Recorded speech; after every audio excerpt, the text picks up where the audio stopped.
ces associations dont vous parlez pour apprendre le français, avoir accès aux soins. Aujourd'hui, justement, ils vous posent une question sur ce que vous proposez, arrêter le financement à ces associations. Écoutez-le. Bonjour, je m'appelle Roland, je suis réfugié en France, je travaille comme traducteur et interprète. À mon arrivée en France, les associations d'aide aux migrants m'ont accompagné dans mon parcours migratoire, entre autres l'apprentissage de la langue française, l'accès aux soins et hébergement. Ils m'ont orienté vers les services publics et académiques. C'est le cas des milliers de réfugiés en France.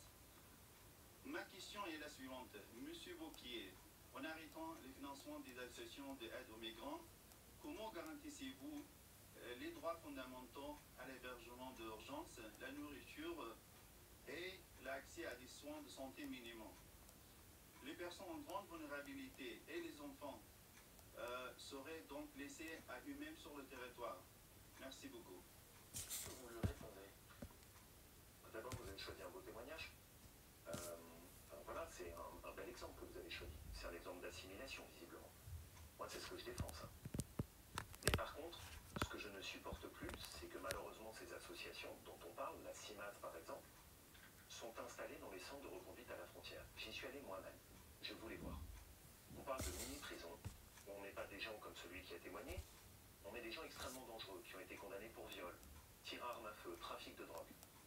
Et les associations qui sont payées par ces crédits du ministère de l'Intérieur sont à l'intérieur de ces locaux, reçoivent tous ces individus ultra dangereux et regardent avec eux comment est-ce qu'on peut mener une stratégie de guérilla juridique pour bloquer leur reconduite. Là-dessus, je suis désolé, tous les exemples du monde ne me feront pas changer d'avis.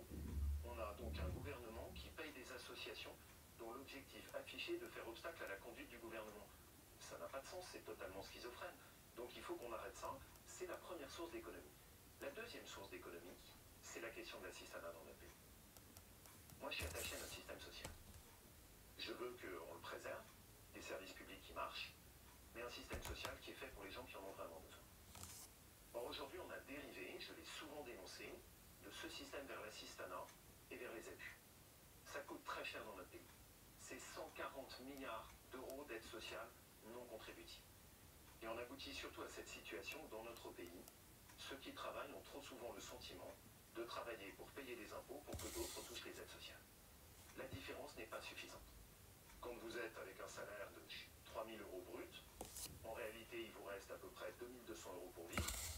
Et derrière, si vous êtes au RSA avec 3 enfants en couple, vous allez toucher 2 300 euros. Ça, c'est votre proposition pour la France. C'est quoi votre proposition pour la France? Ma proposition pour la France, c'est qu'on corrige l'assistanat, on arrête l'assistanat, on revalorise le travail. Je considère qu'on peut économiser à peu près la moitié de notre budget, aux alentours de 50 à 60 milliards d'euros. Et cet argent qu'on économise, je souhaite qu'on le rende à la France qui travaille, en permettant d'augmenter le salaire net de tous les Français. Ça peut passer par une baisse des cotisations sociales salariales ou patronales, ou par une baisse de la CSG sur les revenus d'activité. Donc vous sous-entendez que les baisses de dépenses vont finalement financer des baisses d'impôts, ce qui fait qu'on ne réduira pas la dette française. Non, ce que je suggère, c'est qu'en faisant ça, on réenclenche la machine à être compétitif et à recréer de la valeur dans notre pays. Vous savez, j'ai beaucoup regardé les pays autour de nous. L'Allemagne, la Suisse, les Pays-Bas, la Belgique. Ce sont des pays dans lesquels les salaires sont meilleurs que chez nous. Pourquoi? Parce que les charges sont plus faibles. Du coup, au lieu d'avoir des gens qui arbitrent et qui décident de ne pas travailler, c'est beaucoup plus valorisant d'aller travailler. Moi, à ma frontière de ma région, j'ai 100 000 personnes qui passent de l'autre côté pour aller travailler en Suisse. Parce que la réalité, on va se la dire, c'est que si vous avez envie d'aller travailler et travailler en Suisse, si vous voulez rien faire, il faut plutôt rester en France. Ça, c'est ce que je veux pas. Parce que je pense que c'est en train de tuer notre pays. Donc, mon objectif, c'est on limite les aides sociales, on limite l'assistanat, et on renforce les salaires, on augmente de 10% de salaire net. Ça, je pense que ça permet de redresser le pays et de le remettre dans une dynamique, et je sais que ça vous importe, de création de valeur, de création de richesse. Parce que nous, on pense que c'est avec de la dépense sociale et des aides sociales qu'on fait le pouvoir d'achat. Moi, je crois pas ça. Je pense que c'est en encourageant l'effort, le mérite et le travail qu'on permet aux Français d'avoir du pouvoir d'achat. Laurent Wauquiez, vous allez être, en tant que patron de groupe parlementaire, invité à rencontrer François Bayrou, notamment cette semaine, parce qu'il va engager une consultation sur la question de la proportionnelle avec les chefs de parti et les chefs de groupe. Qu'est-ce que vous allez lui dire, les Républicains? Est-ce que vous êtes ouvert à l'introduction de la proportionnelle à l'Assemblée nationale? Non, je suis contre la proportionnelle. Le général de Gaulle a sorti notre pays de l'impuissance en supprimant la proportionnelle. La proportionnelle aboutira à ce qu'on va institutionnaliser le chaos politique qu'on connaît en ce moment et qui deviendra la règle. La proportionnelle proportionnelle, c'est les régimes partisans, c'est les petits accords d'arrière-boutique, c'est les Français qui ne choisissent plus leur candidat. Je déteste ça. C'est totalement contraire à toute la vision gaulliste. Cette proposition de loi, portée par François Bayrou, elle relève de la responsabilité du ministre de l'Intérieur. L'application Bruno Retailleau, par ailleurs, concurrent pour la présidence des Républicains. Là, c'est pas le sujet, si je peux me permettre, parce qu'on parle vraiment de la stabilité politique de notre pays. On est sur un sujet extrêmement grave. C'est le ministre de l'Intérieur qui est chargé de l'application des lois électorales. Ce que je demande donc, c'est que Bruno Retailleau, dont c'est la compétence, s'oppose à cette volonté de François Bayrou et impose au Premier ministre l'abandon de cette proposition de loi. C'est pour moi fondamental. Et ce que je redoute, parce que je vois bien le piège, c'est que évidemment, quand vous êtes ministre de l'Intérieur, vous êtes sous l'autorité de François Bayrou, vous prenez ses ordres. Si demain, celui qui porte la parole des Républicains est ministre de l'Intérieur, et qu'on se retrouve dans cette réunion que vous évoquez, à l'arrivée, il va y avoir un conflit d'intérêts. C'est-à-dire que, est-ce que celui qui sera autour de la table aura sa casquette de ministre de l'Intérieur, auquel le Premier ministre ordonne d'appliquer la mise en œuvre de la proportionnelle, ou est-ce qu'on aura la possibilité d'avoir une parole libre? Laurent Wauquiez, le précédent Premier ministre de droite, Michel Barnier, était ouvert à discuter de la proportionnelle. Alors quelle est la cohérence de la droite sur ce sujet? J'avais exactement le même discours sur Michel Barnier, j'avais la même préoccupation, et c'est précisément pour ça, vous le comprenez, que je suis convaincu que nous avons besoin pour les Républicains d'une parole libre. Et s'il ne s'oppose pas à cette proposition de loi? Parce que nous ne pouvons pas dépendre de la volonté de François Bayrou. S'il ne s'oppose pas à cette proposition de loi, Bruno Retailleau? Ah mais je ne doute pas, et c'est vraiment ce que je lui demande, c'est d'imposer au Premier ministre l'abandon de ce projet de loi. On est dans un domaine qui relève de son domaine de compétence, de sa responsabilité. Il ne faut pas se laisser faire. Ce serait catastrophique pour notre pays. On l'a oublié.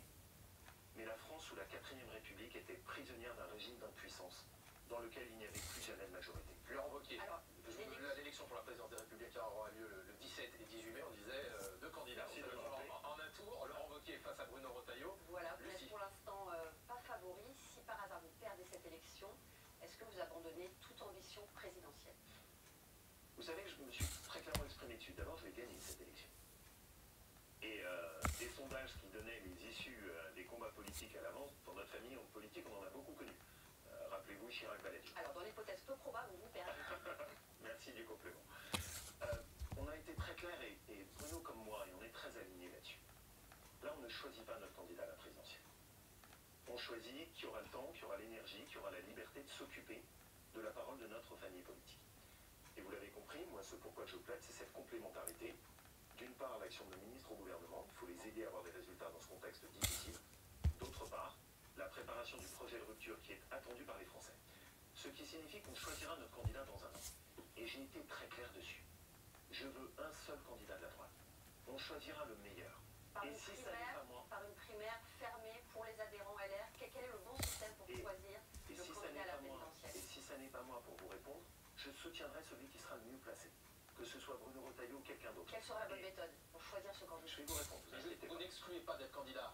Non, mais je vois dans ce processus, vous n'excluez pas d'y être Oui. candidat, Abondance de questions. même si vous Ne n'êtes nuisez pas pas. élu à la tête des Républicains, vous n'excluez pas, comme le demande Lucie, d'être candidat à ce processus de sélection pour la présidentielle.